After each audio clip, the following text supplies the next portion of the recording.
뒤좌우에 계신 분들과 서로 인사들 하시지요. 무더위에 건강들 하시라고. 우리 2층에도 인사들 하시고, 우리 잠모실에도 우리 부모님들 아이들에게 인사해 주시고, 사랑한다고 축복한다고. 이 시간에 하나님 말씀 듣는 시간이니까 아이들에게도 말씀 들을 수 있도록 해 주시고. 자, 먼저 영상으로 사진 한 컷 보도록 하겠습니다. 한번 띄워줘 보세요. 여러분 누군지 아시겠습니까? 누군지는 모르지만 뭐 하시는 분인지는 아시겠죠? 항공기 기장입니다. 신일덕 기장이라고 전 대한항공의 수석 기장이시기도 하고 또 항공 선교사가 되기도 하고 40년 동안 21,200시간 무사고 운전을 하신 베테랑 항공기 기장입니다.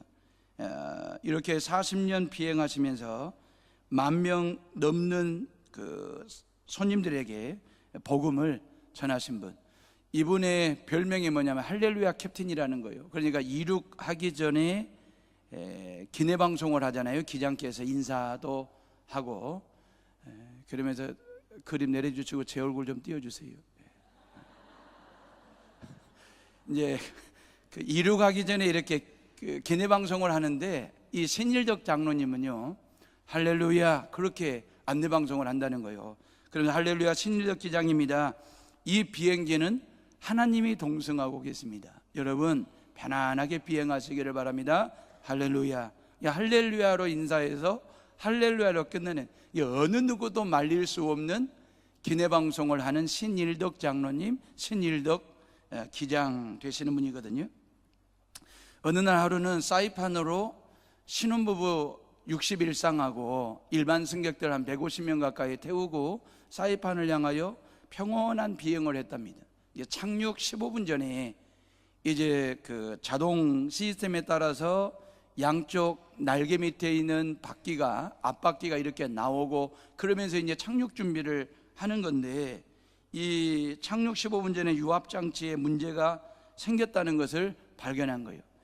하이드로릭이라고 하는 그 유압 장치 고장으로 비행기에 바퀴가 나오지를 않는 것입니다. 그래서 수동 장치를 통해서 양쪽의 바퀴를 앞바퀴를 빼려고 해도 수동으로도 되지 않고 자동으로도 되지 않는 참 위기 상황이잖아요. 착륙을 해야 되는데 관제탑에 연락을 비상 상황을 얘기했더니 사이판 관제탑에서 비상 활주로에 바퀴 없이 동체로 착륙하라는 명이 떨어졌습니다. 근데 신일덕 장로님이 생각할 때에 이게 바퀴 없이 동체로 비상활주로에 착륙한다는 것 자체가 이건 불을 보듯 뻔한 거잖아요. 인명피해도 있을 거고 그 충격은 말로 다할 수 없을 만한 그런 상황이잖아요. 신일덕 기장이 부기장에게 운전대 조종석을 맡기고 그 비좁은 조종석 바닥에 무릎을 꿇고 하나님 앞에 간절하게 기도를 했대요. 뭐라고 기도했냐면 하나님 장로가 운전하는 비행기가 사고를 내면 하나님께 영광을 가리우게 됩니다. 하나님 여기 신혼부부들이 타고 있는데 하나님께서 우리를 도우셔서 우리를 긍휼히 여기셔서 하나님께서 어떻게 좀 해주셨으면 좋겠다고 그러면서 하나님 간절하게 무릎 꿇고 조종실에서 간절하게 기도를 했는데 하나님의 음성이 들리더라는 거예요. 이사야 41장 10절 말씀 두려워 말라 내가 너와 함께함이니라 놀라지 말라 나는 내 하나님이 됨이니라 내가 너를 굳세게 하리라 참으로 너를 도와주리라 나의 의로운 오른손으로 너를 붙들리라 이런 음성이 들려오면서 자기 몸이 붕 뜨는 듯한 그런 느낌을 받았다는 거예요. 하나님이 응답으로 주신 걸로 알고 이제 부기장에게 조종석을 잡고 부기장에게 수동과 자동 이 유압 장치 조종을 해보라고 했더니 아닌 게 아니라 오른쪽 바퀴부터 빠져나오기 시작하고 왼쪽 바퀴가 나오고 앞바퀴가 나오면서 바퀴를 가지고 안정적으로 사이판 비행장 활주로에 착륙을 하게 되었다. 모든 기내에 있던 승객들이 환호성을 지르고 박수를 치고 응원을 보내고 그러면서 이 신일덕 장로님이 내리는 모든 승객들을 다 끌어안고 허깅을 하면서 귀에다가 대고 할렐루야 할렐루야 그러면서 내려줬다라고 하는 그런 간증이 있습니다. 여러분, 무더위 중에서도 하루하루를 성실하게 열심히 살아가는 해오름의 식구들이요, 기도는 말입니다, 이렇게 하나님의 전능하심을 내게 끌어오는, 움직이게 하는, 전능하신 하나님의 손을 움직이게 하는 것이 바로 기도가 되는 것입니다. 내가 기도하기 위해서 두 손을 모으면 하나님은 그때 당신의 두 손을 펼치십니다. 바로 그 절대절명의 위기 상황에서 조종석에 무릎을 꿇고 하나님의 도우심을 간절하게 기도했더니, 두 손 모아 간절하게 기도했더니 하나님은 두 손을 펴서 고장났던 그 유압장치, 그 하이드롤릭, 이 부분에 하나님께 손을 대시고, 그리고 동체로 비상활주로에 착륙을 해야 될 그 비행기로 하여금 바퀴를 가지고 정상적으로 활주로에 안정적으로 착륙할 수 있도록 개입하시고 간섭하시고 끼어드시고 일해주시는 그 하나님의 놀라운 능력을 이 신일덕 장로님은 말입니다, 무릎 꿇어 기도할 때에, 두 손 모아 기도할 때에 하나님께서 그런 은혜를, 그런 축복을, 그런 기적을 행하시는 것을 40년 비행기 기장으로 일하면서 느꼈던, 경험했던 체험들이 너무너무 많다라고 하는 이야기를 하시더라, 그 말이죠. 사랑하는 해오름의 식구들이여, 여러분들이 하나님 앞에 두 손을 모아 기도하면 하나님께서 그때부터 두 손을 펴서 여러분들을 위하여 일하신다는 사실을 믿으시기를 주의 이름으로 축복합니다. 그렇기 때문에 기도에는 형식이 중요한 게 아니라 이 기도에는 하나님의 관심을 끌고 그분의 전능하신 힘을 내게 끌어당기는 것이 기도이기 때문에 기도하는 사람은 절망하지 않습니다. 기도하는 사람은 실망하지 않습니다. 기도하는 사람은 원망하거나 불평하지 않습니다. 왜? 나의 모든 기도를 들으시고 내 삶 가운데 개입하시고 관여하시고 간섭하셔서 나로 하여금 풍요롭게 하시고 안정적인 삶을 살 수 있도록 축복하시는 하나님의 능력을 끌어당기는 게 기도가 되기 때문에 그렇다라고 하는 거죠. 에베소서는 사도 바울이 로마 감옥 안에 갇혀 있을 때에 기록한 책이거든요. 근데 이 에베소서 안에 기도와 관련된 내용들이 참 많습니다. 오늘 말씀 14절과 15절에도 이름으로 내가 하늘과 땅에 있는 모든 족속에게 예수의 이름을 주신 하나님 아버지 앞에 무릎을 꿇고 비노니 그랬거든요. 모든 족속에게 예수 그리스도의 이름을 주신 하나님 아버지 앞에 무릎을 꿇고 기도한다. 이게 사도 바울의 무릎 기도였거든요. 유대인들의 기도하는 자세는 세 가지였습니다. 서서 기도하는 게 보편적인, 그냥 보통 사람들이 하나님 앞에 드리는 기도였고, 그리고 엎드려 기도하는 사람들이 있었어요. 이건 자복하는 기도입니다. 그럼 무릎 꿇어 기도하는 사람들, 하나님 앞에서 철저하게 겸손하게 간절하게 기도할 때에 무릎 꿇어 기도를 했거든요. 지금 사도 바울은 로마 감옥원에서 무릎 꿇어 에베소 교회 교인들을 위하여 기도하고 있다. 그만큼 간절한 기도를 드리고 있고 애절한 기도를 하나님 앞에 드리고 있다라고 하는 거죠. 사도행전에 보면 무릎 꿇어 기도하는 장면들이 여러 번 나와요. 사도행전 7장에 보면 스데반 집사님이 복음 증거하다가 돌에 맞아 죽을 지경에 놓였을 때에 순교를 앞두고 말이에요, 하나님 내 영혼을 주님께 맡깁니다라고 할 때 그 기도를 드릴 때에 무릎을 꿇어 기도했더라 그랬어요. 사도행전 9장에 보면 사도 베드로가 말해요, 다비다라고 하는 사람을 살려낼 때에 하나님 앞에 무릎을 꿇어 이 영혼을 살려달라고 기도했던 베드로의 모습 말입니다. 사도행전 20장과 21장에 보면 에베소 장로들과 두로 교인들과 작별할 때에 바울은 무릎을 꿇어 하나님 앞에 기도했더라 그랬어요. 여러분, 사도행전에 보면 무릎 꿇어 기도했던 사람들의 공통점이 뭐냐? 죽음을 앞두고 있을 때에, 순교를 앞두고 있을 때에, 그리고 사람들과 작별을 하거나 이별을 할 때에 무릎을 꿇어 기도했더라. 그만큼 간절하고도 절박한 상황에 놓여 있을 때에 하나님 앞에 무릎을 꿇어 기도하는 기도 생활을 했다라고 하는 거죠. 여러분, 무릎 꿇는다고 하는 것은 항복하거나 용서를 구하거나 겸손하게, 아니면 하나님의 절대적인 도우심이 필요할 때에 하나님 앞에 무릎을 꿇어 기도하는 거잖아요. 예수님도 십자가의 죽음을 앞에 두고 겟세마네 동산에서 무릎 꿇어 기도했더라 그랬잖아요. 사도 바울이 쓴 13권의 성경은 기도의 서신이라고 해도 틀리지 않을 정도로 곳곳에 기도와 관련된 이야기들이 기록되어 있거든요. 그런데 사도 바울이 무릎을 꿇어 기도했더라, 요 무릎 꿇어 기도하는 것은 이 에베소서 3장 이 부분이 처음이자 마지막입니다.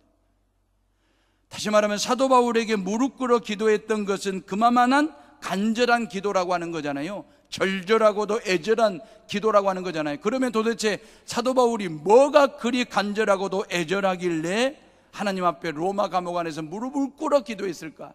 무릎 꿇기까지 드려야만 했던 그 기도의 간절함과 애절함의 기도 내용은 뭘까?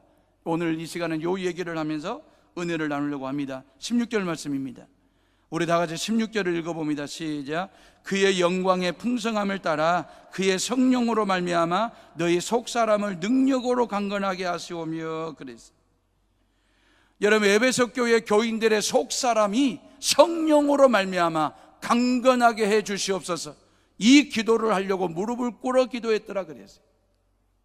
저도 저와 여러분들, 제가 속사람이, 여러분들의 속사람이 성령으로 말미암아 강건하게 되기를 간절히 기도하는 목사인데, 여러분들이 하나님 앞에 나름대로 기도 생활들 하잖아요.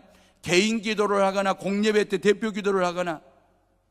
근데 여러분들 공예배 때 대표 기도는 거의 다가 나름대로 기도를 써가지고 오거든요.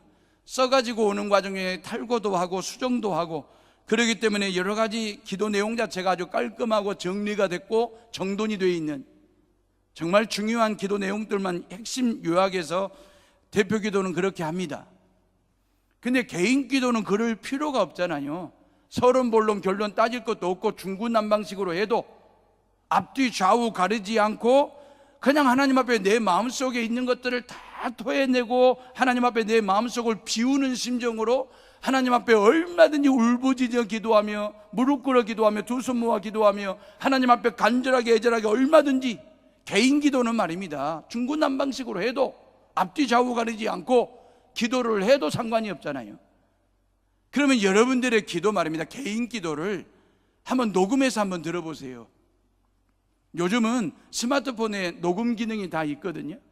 녹음 기능이 있게 되는 녹음 기능을 켜놓고 여러분들이 개인적으로 하나님 앞에 한번, 여러분들이 하나님 앞에 드리는 기도를 내가 지금 녹음하고 있다라고 하는 의식하지 말고 평상시 기도하듯이 그렇게 막 울부짖어 기도하든 몇 분 동안 몇십 분 동안 몇 시간 동안 기도하든 기도해놓고 그 기도 내용을 한번 여러분들이 리와인드 해가지고 다시 듣기 해보는 것 말입니다. 참 중요합니다. 저는 목회하면서부터 제 설교를 녹음해서 들었거든요. 아니, 설교하기 전에 예배 드리기 전 녹음해가지고 들었습니다.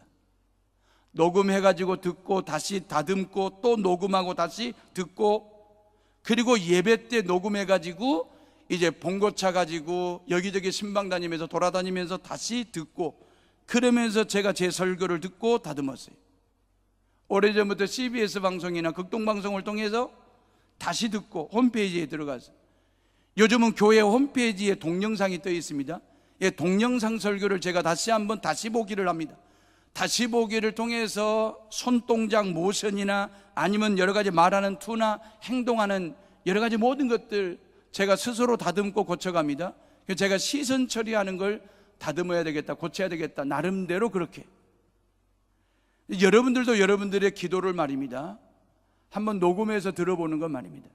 근데 한국 크리스찬들의 모든 성도들의 기도의 내용에 달라는 기도, 출시없어서의 기도가 50%가 넘습니다. 내가 하나님을 위하여, 교회를 위해서, 하나님의 나라를 위해서 무엇 하겠습니다, 어떻게 하겠습니다, 뭘 드리겠습니다라고 하는 결단하고 결심하는 기도의 내용이 아주 약해요. 모든 기도의 내용 속에 출시없어서의 기도 내용들이 많습니다. 그래서 어느 교회 목사님이 교인들이 너무너무 출시없어서라고 기도만 하니까 교인들을 좋게 타일렀대요. 언제까지 여러분들의 신앙 가지고 달라고만 출시없어라고 기도할 거냐고, 이제는 뭐 드리겠다라고 기도 좀 해보라고 좋게 타이르면서 출시없어서 기도 그만 좀 하라고. 그랬더니 어느 권사님이 대표로 기도를 하셨는데, 하나님, 우리 교인들이 다시는 출시없어서라게 기도하지 말게 하여 출시없어서, 또 그렇게 기도를 또 하더라네요. 출시없어서의 기도가 잘못됐다는 얘기가 아닙니다. 하지 말라는 얘기가 아닙니다. 우선순위에서 나중이라는 거죠. 먼저 할 기도가 있다 그 말이에요. 우리의 기도 속에 먼저 할 기도는 뭐냐면, 하나님, 내 속사람이 성령으로 말미암아 강건케 하여 주시옵소서. 이 기도가 가장 우선적으로 말이에요. 이 성전에 들어와서 여러분들이 기도로 예배를 준비할 때에 하나님, 내 딸이, 내 아들이, 내 남편이, 내 아내가, 여기에 속한 모든 성도들이 속사람이 성령으로 말미암아 강건케 하여 주시옵소서라고 기도하는 성도들이 돼야 된다 그 말이에요. 그 기도가 가장 우선시 돼야 된다 그 말이에요. 왜냐하면 우리의 속사람이 강건하지 아니하면 아무리 겉사람이 강건한다 할지라도, 아무리 겉사람을 꾸며 놓았다 할지라도 결국 겉사람은 망가질 수밖에 없기 때문에 그렇습니다. 주시옵소서 달라고 하는 기도는 겉사람을 꾸미는 거죠. 물질을 주시옵소서, 권력을 주시옵소서, 출세와 성공의 자리를 주시옵소서. 예, 그 기도도 하셔야지요. 그 기도도 필요합니다. 근데 달라고 주시옵소서 해가지고 겉사람을 꾸며놓고 속사람이 부실하면 결국 겉사람은 망가질 수밖에 없는 거예요. 여러분, 우리가 예수 그리스도 안에서 기도할 때 이 속사람 말입니다. 인격이나 성품이나 됨됨이 신앙, 영성, 거룩한 삶, 기도와 찬양과 예배, 구원의 확신, 사랑과 섬김, 이런 것들로 속사람을 강건하게 채우고 있으면 비록 겉사람이 좀 부실해도 약해도 말입니다, 품격 있는 신앙생활, 품격 있는 삶을 살아갈 수 있습니다. 여러분 모두가 다 속사람이 성령으로 말미암아 강건하게 되기를 주의 이름으로 축복합니다. 사도 바울이 로마 감옥의 차디찬 마룻바닥에 무릎을 꿇고 하나님 앞에 간절하게 기도했던 것은, 하나님, 모든 성도들의 속사람이 성령으로 말미암아 강건케 하여 주시옵소서. 이 기도를 드린 거예요. 그러면 이 무릎 꿇음의 간절한 기도 속에 담긴 바람이 뭘까?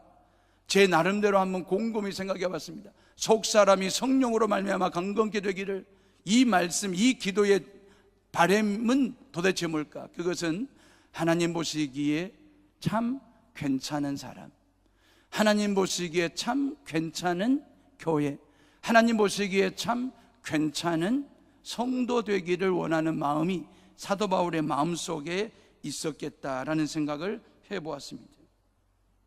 예수님께서 나다나엘을 보시고요, 요한복음 1장 47절에 보라, 이는 참 이스라엘 사람이라 그 속에 간사한 것이 없도다. 예수님이 보실 때에 참 괜찮은 사람이라고 인정을 해 주셨어요. 나다나엘을 보고. 제가 여러분들을 위해서 무릎 꿇어 기도할 때마다 우리 헤어른 교회를 다니는 모든 성도들이 속사람이 성령으로 말미암아 강건케 하여 주시옵소서라고 하나님 앞에 간절하게 기도할 때에 그 기도의 바람 속에는 뭐가 있느냐? 우리 모든 성도들이 참 괜찮은 성도, 우리 모든 성도들의 신앙이 참 괜찮은 그 말이에요. 여러분들이 직장 생활하거나 여러분들이 사업을 하시거나 여러분들이 무슨 일을 하든지 간에 모든 사람들과 함께 더불어 살아가는 삶의 공동체 안에서 모든 여러분들의 주변 사람들이 볼 때 헤어른 교회 다니는 교인들은 참 괜찮더라. 말하는 게 괜찮고 행동하는 것이 괜찮아 보이고 이 물변 무더위 속에서도 일하는 걸 보면 참 괜찮아 보이더라. 그런 소리를 듣는 성도들 말입니다. 여러분들이 저를 위해서 기도할 때마다 우리 헤어른 교회 임재용 목사님, 속사람이 성령으로 말미암아 강건케 해달라고 여러분들이 저를 위해서 기도할 때마다 여러분들의 그 기도의 간절한 바람 속에 내용이 뭐겠습니까? 예, 임지영 목사가 참 괜찮은 목회하고 괜찮은 목사 되기를 원하는 바람이 그 기도 속에 있지 않냐 그 말이에요. 설교도 괜찮게 하고 기도도 괜찮게 하고 목회에 대한 열정도 괜찮아 보이고, 다만 아쉬운 것이 몸매만 괜찮으면 좋겠는데 이런 거 말이에요. 우리 옆 사람 보고 인사합시다. 참 괜찮으신 분이십니다. 이게 바로 속 사람이 성령으로 말미암아 강건케 된 사람들의 모습이에요. 믿는 자들이 볼 때에 참 괜찮아 보여 저 사람. 믿지 않는 사람들이 볼 때 와, 저 사람들 예수 믿더니 교회 다니는 사람들 참 괜찮아 보이더라. 그게 속 사람이 성령으로 그 말이에요. 여러분, 우리의 속 사람을 강건케 하는 주체가 누구냐? 저가 아닙니다. 부모님들이 아닙니다. 오늘 말씀에 성령으로 말미암아 그랬어요. 성령으로 말미암아. 할렐루야. 저와 여러분들의 속사람이 강건해지는 것은 재물로 말미암아, 권력으로 말미암아, 출세와 성공으로 말미암아, 학력으로 말미암아 아닙니다. 성령으로 말미암아. 할렐루야. 저와 여러분들의 속사람이 성령으로 말미암아 강건케 되기를, 그래서 하나님과 모든 사람들에게 참 괜찮은 사람이라고 인정받고 칭찬받는 성도들 되시기를 주의 이름으로 축복합니다. 그 다음에 17절에 보면 다 같이 한번 봐보세요. 17절을 다 같이 읽어봅니다. 시작. 믿음으로 말미암아 그리스도께서 너희 마음에 계시게 하시었고 너희가 사랑 가운데서 뿌리가 박히고 터가 굳어져서 그랬어요. 예, 이제는 믿음으로 말미암아 그 말이에요. 따라서 합시다. 성령으로 말미암아, 믿음으로 말미암아. 여러분, 믿음이 하는 일들 중에 중요한 몇 가지가 있는데 그 중에 한 가지가 뭐냐면 예수 그리스도로 하여금 내 안에 계시게 하는 힘이 믿음에 있습니다. 이게 믿음이에요. 믿음이 없는 곳에 예수님이 계실 리가 없죠. 불편하니까. 영이신 예수님이, 믿음 없는 삶의 자리에 예수님이 자리를 잡기는 어렵습니다. 그렇기 때문에 믿음이라고 하는 것은 예수 그리스도가 내 안에 들어올 수 있도록 예수 그리스도를 끌어당기는 힘이 믿음에 있습니다. 나로 하여금 예수 그리스도 안에 빨려 들어가도록 하는 힘이 믿음에 있습니다. 그래서 믿음으로 말미암아 그 말입니다. 믿음으로 말미암아 그리스도께서 너희 마음에 계시게 하시었고 너희가 사랑 가운데서 믿음의 뿌리가 박히고 터가 굳어지기를 원한다. 이게 사도 바울이 로마 감옥 안에서 비단 한 방울 들어오지 않는 감옥 안에서 하나님 앞에 무릎 꿇어 간절하게 기도했던 기도의 내용이 이겁니다. 믿음으로 말미암아 예수 그리스도가 모든 성도들 안에 거하시기를, 그래서 모든 성도들이 믿음의 뿌리를 깊이 내리고 믿음의 터가 견고하게 잡히기를 원하셨던 사도 바울의 간절한 기도의 내용 말입니다. 요한계시록 3장 20절 볼지어다 내가 문 밖에 서서 문을 두드리려니 누구든지 내 음성을 듣고 문을 열면 내가 그에게로 들어가 그로 더불어 먹고 그는 나와 더불어 먹으리라. 믿음이라고 하는 것은 뭘까요? 마음의 문을 여는 것입니다.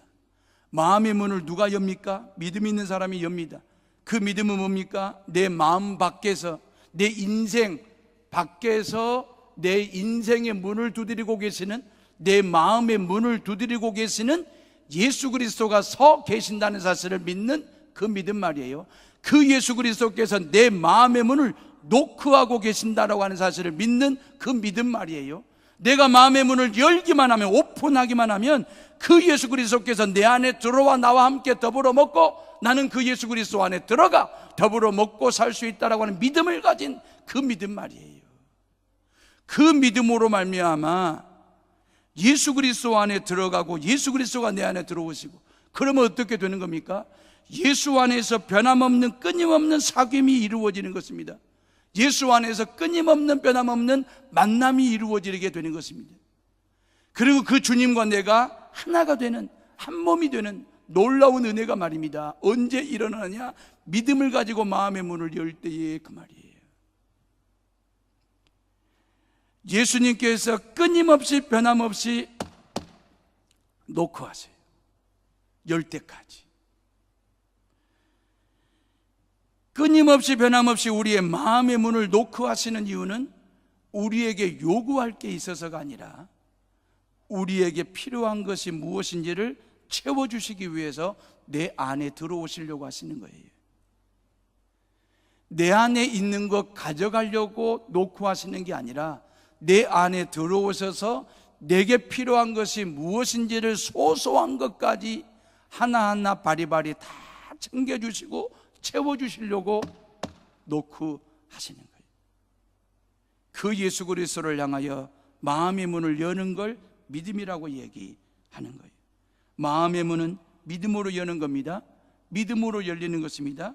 믿음으로 열 때에 주님과 더불어 먹고 사는 사귐과 만남이 이루어지는 것입니다. 하나님을 믿는다라고 하는 게 도대체 뭘까?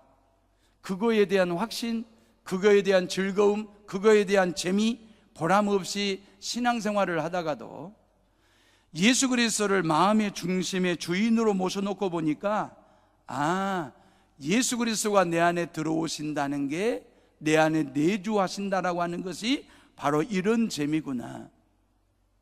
내 마음의 중심의 주인으로 모셔놓고 그분에 의해서 내 삶이 핸들링이 되어질 때에 찬송이 달라져요. 기도가 달라져요. 말씀을 듣는 자세가 달라져요. 주 예수 그리스도를 향한 신앙의 고백이 달라져요. 그래서 그분은 놓고 하시는 거예요. 마음의 문을 열으라고. 예수님께서 세상에 오신 목적은 요한복음 10장 10절에 내가 온 것은 양으로 생명을 얻게 하고 더 풍성히 얻게 하려 하심이니라. 이러한 풍성한 삶의 비결은 바로 우리 안에 사시는 예수 그리스도를 통해서 경험하게 되는 겁니다. 갈라디아서 2장 20절 내가 그리스도와 함께 십자가에 못 박혀 죽었나니 그런즉 이제는 내가 산 것이 아니요 오직 내 안에 예수 그리스도가 사신 것이라. 그래서 내 안에 예수 그리스도가 살고 계심을, 여러분들이 예수 안에 살고 계심을 믿으시기를 주의 이름으로 축복합니다. 사랑하는 헤어로미 식구들이여, 믿음으로 말미암아 예수 그리스도가 내 안에 계심을 믿으시기를 바랍니다. 믿음으로 말미암아 내가 예수 그리스도 안에 있음도 믿으시기를 바랍니다. 믿음으로 말미암아 이 예배를 거룩하게 드리시고 여러분들의 주중의 삶이 예배자로 살 수 있도록 하나님이 우리를 축복하시고 인도하신다는 사실을 믿으시기를 바랍니다. 믿음으로 말미암아 오늘 이 시간 우리 모두에게 감당할 수 없는 복을 주심을 믿으시기를 바랍니다. 믿음으로 말미암아 성경학교를 하고 신앙순회를 하고 있는 모든 미래 세대, 다음 세대들의 앞날과 장래 위에 요셉의 꿈이 펼쳐지고 이루어지는 역사가 일어남을 믿으시기를 바랍니다. 믿음으로 말미암아 여러분들의 삶의 현장에 넘치는 은혜가 부어지고 믿음으로 말미암아 여러분들의 모든 영적 전쟁에서 싸워 이기고 승리하는 성도들 되시기를 주의 이름으로 축복합니다. 믿음으로 말미암아 여러분들의 신앙의 뿌리가 말씀 안에 깊이 내려 흔들림 없기를 축복하고 믿음으로 말미암아 세상의 원리를 가지고 사는 게 아니라 믿음의 원리를 가지고 승리하며 살아가는 성도들 되시기를 주의 이름으로 축복합니다. 사도 바울이 피단 방울 들어오지 않는 로마 감옥 안에서 무릎을 꿇어 하나님 앞에 간절하게 기도했던 것은 모든 성도들이 믿음으로 말미암아 성령으로 말미암아 흔들리지 않는 믿음의 뿌리를 내리고 믿음의 털을 견고하게 세워가도록 하기 위해서 그는 무릎을 꿇어 하나님 앞에 간절하게 기도했습니다. 마지막 18절로 19절 우리 다 같이 한번 읽어봅니다. 시작. 능히 모든 성도와 함께 지식에 넘치는 그리스도의 사랑을 알고 그 넓이와 길이와 높이와 깊이가 어떠함을 깨달아 하나님의 모든 충만하신 것으로 너희에게 충만하게 하시기를 구하노라. 그래서 이제는 사랑으로 말미암아 그 말이에요. 사랑으로 말미암아 사도 바울이 하나님께 무릎을 꿇어 기도할 때마다 모든 성도들이 그리스도의 사랑 안에 거하게 해달라고 기도했어요. 그리스도의 사랑 안에 거하게 해달라고. 그러니까 모든 성도들의 신앙의 현주소는 어디냐? 예수 그리스도 사랑 안이다 그 말이에요. 예수 그리스도의 사랑 밖이 아니라 예수 그리스도 안에, 예수 그리스도의 말씀 안에, 십자가 안에, 사랑 안에 신앙의 현주소를 두고 그 사랑 안에 믿음의 뿌리를 깊이 내리고 삶의 자리를 넓게 펼치기를 원하시는 사도 바울의 간절한 바람이 무릎 꿇음으로 기도가 된 거예요.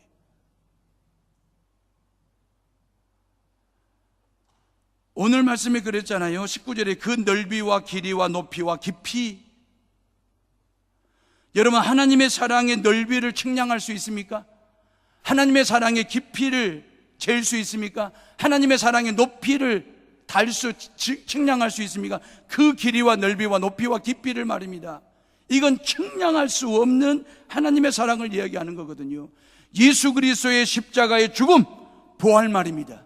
저와 여러분들을 죄 가운데서 구원하시기 위하여 여러분들 가운데 부어주시고 채워주신 하나님의 사랑과 그 깊이는, 넓이는, 길이는, 높이는 측량할 수 없는 그 크신 하나님의 사랑 말입니다. 얼마나 감사한지.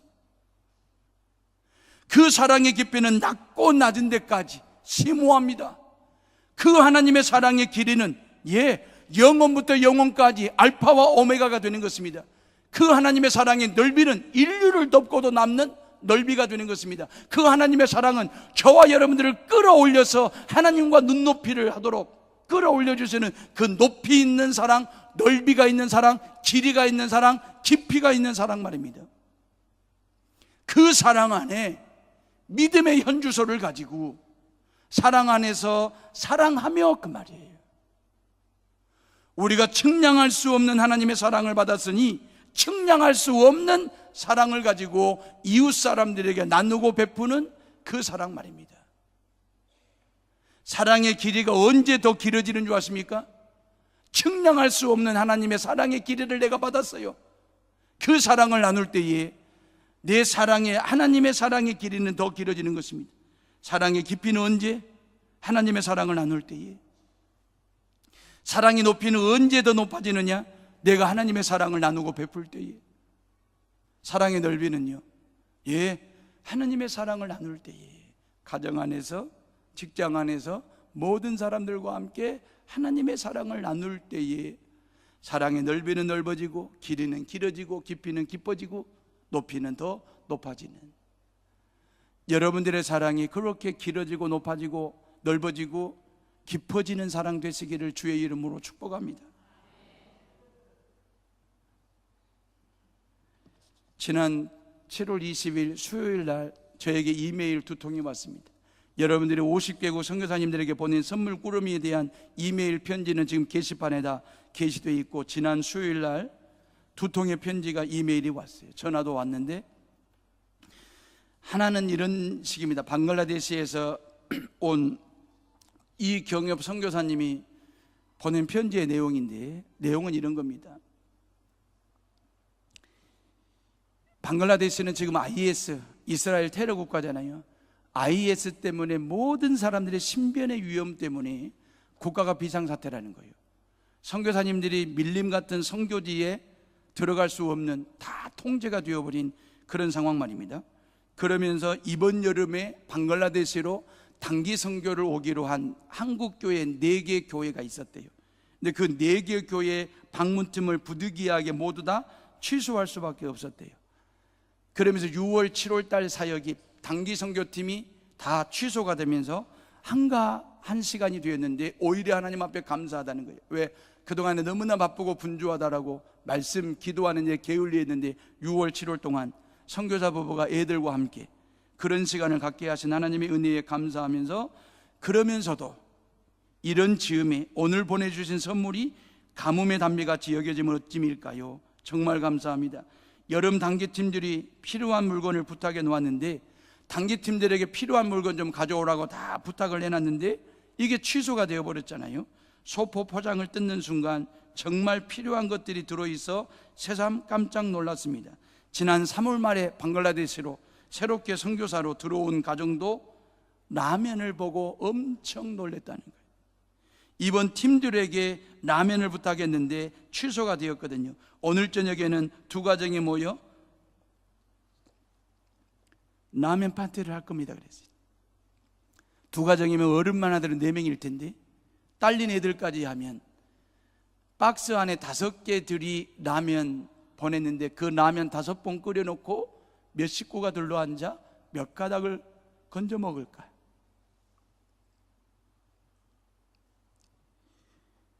정말 필요한 것들을 보내주셔서 감사드립니다. 사용할 때마다 기억하며 기도하겠습니다.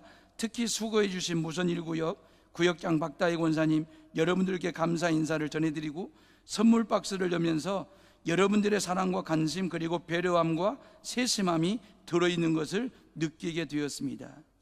그렇게 되어 있어요. 이건 인도 선교사 위철승 선교사님이 보낸 이메일입니다. 여수의 헤어론교회 모든 성도님들과 임지영 담임 목사님 안녕하십니까? 얼굴을 뵌 적도 없지만 이렇게 편지를 쓰면서 주님 안에 함께하는 사랑이 느껴지는 것은 모두 하나님의 은혜이겠지요. 모든 분들을 사랑하며 축복합니다. 이번 주에 저희 가족에게 배달된 귀한 사랑의 소포에 감격하며 이렇게 감사의 편지를 보냅니다. 생각지도 못했던 엄청난 선물로 잠시나마 하나님의 위로하심이 넘치는 것을 경험합니다. 늘 한국에 대한 그리움을 가지고 살아가는 저희에게 소포 속에 들어있는 모든 물품들이 감사함과 기쁨이었답니다.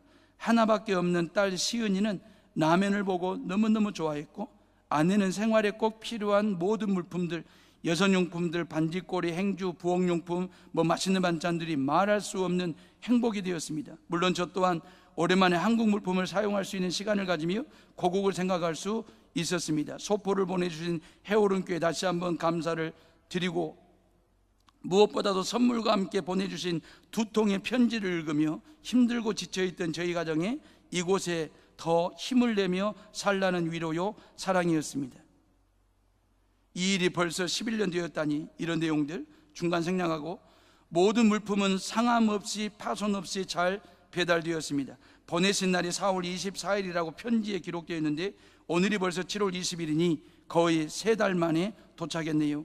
그래도 무사히 저희 손에 받을 수 있어 하나님께 감사하고, 여수 해오른교회 성도님들 한마음으로 하나님의 선교를 위해 온 땅을 품고 기도하며 섬겨주셔서 감사드리고, 특히 저희 인도를 섬겨주신 선원 3구역 식구들과 구역장이시고 사랑의 손편지를 보내주신 전혜영 권사님 감사드립니다. 저희 가정도 인도에서 힘내어 더 열심히 선교하겠습니다. 중간 생략하고 마지막 끝머리 사랑합니다. 그리 되어 있어요. 우리가 보낸 작은 선물이, 우리는 먹다가 지쳐가지고 유효 날짜가 지나가 버려서 폐기 처분하는 라면 봉지인데, 선교사님들에게는 그 라면 한 봉지가 동기 선교사들이랑 같이 불러서 끓여 먹어야 하면서 파티라고 생각하는 그 사랑 말이에요. 작은 거지만 그들에게는 큰 사랑으로 와닿는 그 사랑 말이에요. 여러분들은 무릎을 어떤 용도로 쓰십니까? 여러분들의 무릎은 어떤 용도입니까? 하나님 앞에 무릎 꿇어 기도해 보신 적이 있습니까?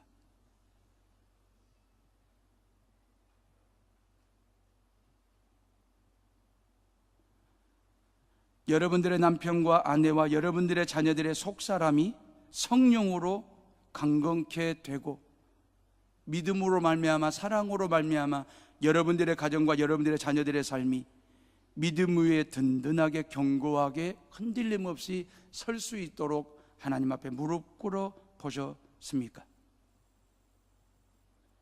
우리가 하나님 앞에 무릎을 꿇으면 하나님은 당신의 무릎을 펴십니다. 우리가 하나님 앞에 두 손을 모으면 하나님은 당신의 두 손을 펴니다. 우리가 하나님 앞에 기도할 때에 하나님은 저와 여러분들을 위하여 일하십니다. 하나님 앞에 두 손 모아 기도하시고 무릎을 꿇을 수만 있다고 한다면 여러분들의 골방, 아니면 여러분들의 베란다, 여러분들의 화장실을 도우니 방석 들고 들어가서 하나님 앞에 무릎을 꿇고 간절하게 하나님과 1:1 깊은 대화를 한번 해보십시오. 기도하지 않으면 아쉬운 일들이 많이 생깁니다. 아쉬운 일들도 기도하면 쉬운 일이 됩니다. 여러분들의 삶 가운데 너무너무 아쉬워, 이게 아쉽고 자아가 너무너무 아쉬워요. 아쉽다. 왜 아쉬울까요? 기도가 없으면 아쉬운 일들이 너무너무 많습니다. 근데 기도하면 아쉬운 일이 쉬운 일이 됩니다. 여러분들은 아쉬운 삶을 살고 싶습니까? 쉬운 삶을 살고 싶습니까? 거기에는 기도가 있냐 없냐의 차이입니다. 기도하면 아쉬운 일이 쉬운 일이 됩니다. 여러분들의 삶 가운데 그런 축복이 있기를 주의 이름으로 축복합니다. 기도하겠습니다.